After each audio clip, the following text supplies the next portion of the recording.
A common question that I often get is, how do I know if I need a knee replacement, or how do I know if I need a hip replacement?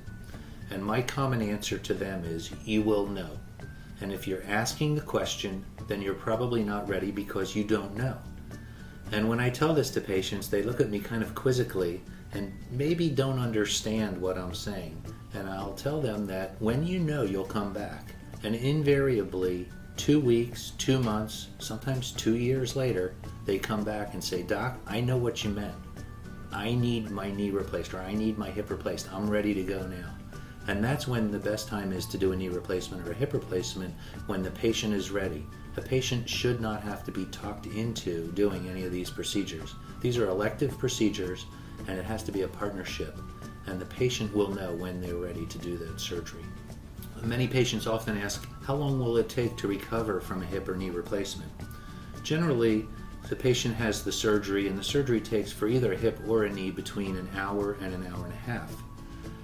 After the surgery, the patient stays in the hospital, generally 2 or 3 days, and then can be discharged.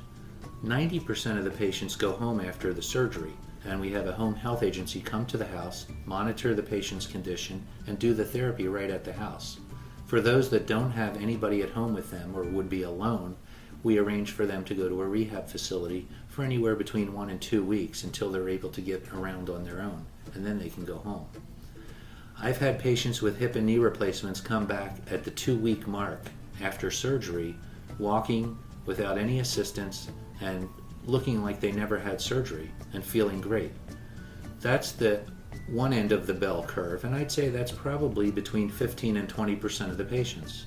The majority of the patients in the middle of the bell curve take between 4 and 6 weeks to recover. And generally those patients will use a walker for about a week or 10 days, and then use a cane for a week or 10 days. And usually by between the 3rd and 4th week, most of them are walking without assistance, and during that time attending physical therapy as an outpatient.